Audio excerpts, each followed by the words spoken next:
Bonjour à tous, nous sommes le 16 mai 2022 et suite à un post sur le forum dédié Ishimoku de Patrick Riguet alias Cipressa, je me permets de faire une analyse sur le spot Gold.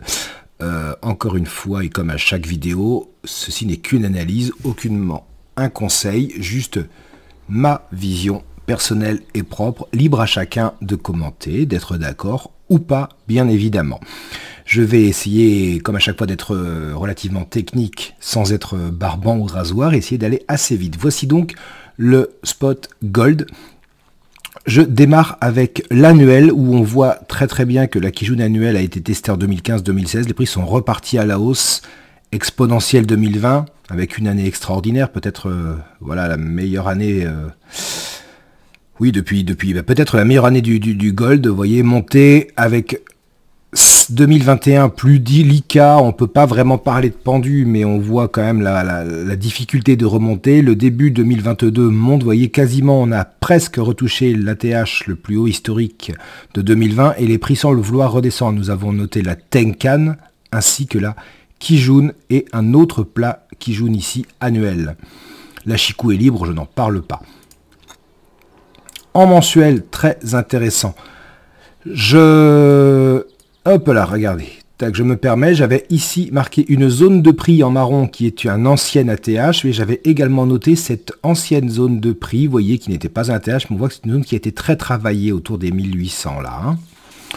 On le voit parfaitement. J'ai également d'autres zones de prix, comme celle-ci, qui correspondent à ce plat Kijun. Vous voyez, avec les prix qui étaient venus buter, repartir, et là, les prix étaient revenus tester cette zone, et également ici, deux mèches. Bon, voilà pour les zones de prix, et également une petite ici, vous voyez. Zone de prix. Ce que je vois, en zoomant un petit peu pour que ce soit plus clair, c'est que le Kumo est bien évidemment orienté à la hausse, que la Chikou est libre pour le moment, mais je vois quand même que l'ATH ici a été presque touché en mars 2022, et là on a eu une magnifique étoile filante suivie d'une bougie baissière en avril, et le mois de mai, nous ne sommes qu'à la moitié du mois, donc ne tirons pas de conclusion, mais ne s'annonce pas spécialement encourageant pour le moment. Les prix travaillent une première zone de prix que j'ai indiqué tout à l'heure, et on note en dessous ce plat Kijun. Également, cette zone de prix en dessous de 1700, que je vais appeler zone 1700, ce sera beaucoup plus simple. Je peux même matérialiser pour que ce soit un peu plus clair. Donc là, pour le moment, quand je regarde le mensuel, avec les chartistes auront tout de suite vu ce double top, tac, tac, se disent que la ligne de coup pourrait se situer autour de ma zone de prix ici, autour des 1700. Si les 1700 cèdent, on pourrait facilement se dire retour à 1400. On n'y est pas, nous n'y sommes pas. Mais pour le moment, je ne vois pas de signe acheteur ni de niveau technique. Je vois en revanche des supports attractifs. Le premier étant celui-ci, le second, celui-ci. En hebdomadaire, j'avais tracé un grand range, comme on peut le voir, avec l'ATH de 2020, les prix étaient revenus tester, vous voyez, cette fameuse zone de prix avait formé, cette zone de prix avec deux contacts, était remonté, puis redescendu, contact sur cette zone encore de prix, voilà, je ne sais pas si vous l'avez bien en surbrillance là, impressionnante, au pipe près la mèche, on est remonté, on a touché, vous voyez, quasiment la TH, là, niveau des 2000, qui a tenu en clôture, qui n'a été cassé qu'une seule fois en clôture, hein, c'était en août 2020, et depuis baisse. Donc là, les prix sont actuellement dans la zone d'équilibre de ce range hebdomadaire en relative survente. La Chikou est totalement empêtrée dans les prix, dans des Kijun. On revoit ici d'ailleurs, si vous la voyez bien, la fameuse zone de prix indiquée tout à l'heure. Si elle cède, il y a le plat Kijun mensuel ici. On voit qu'il a très bien travaillé, il correspond à ce plat SSB, hein. Mais on voit qu'il a été travaillé une fois, deux fois, là il a fait résistance, support, là il a cassé, mais hop là c'est reparti, et encore retesté. Ce niveau est donc capital, s'il cède, on pourra revenir sur la zone de prix mensuelle autour des 1700, 1680 que j'indiquais tout à l'heure, qui correspond selon moi au bas du range hebdomadaire.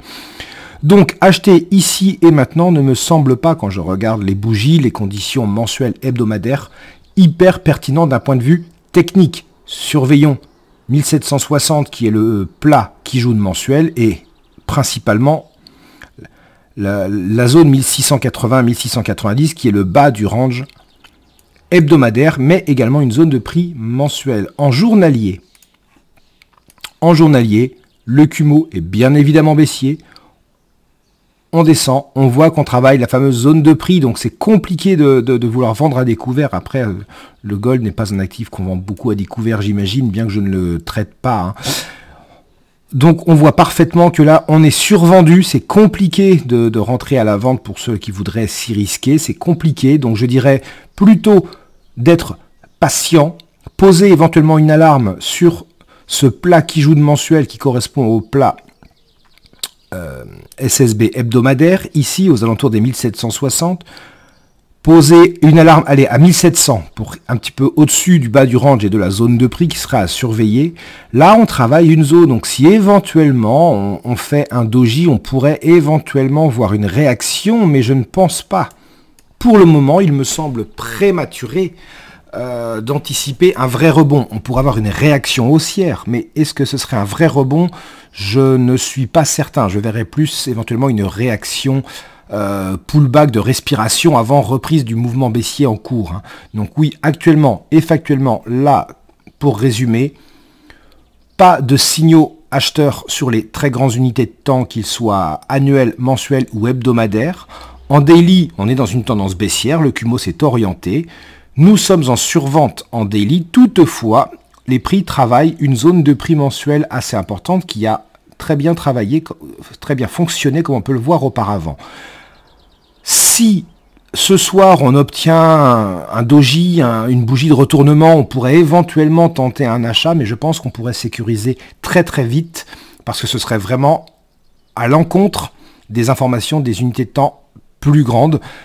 Ce serait une anticipation très forte, donc on peut prendre le risque avec un stop serré.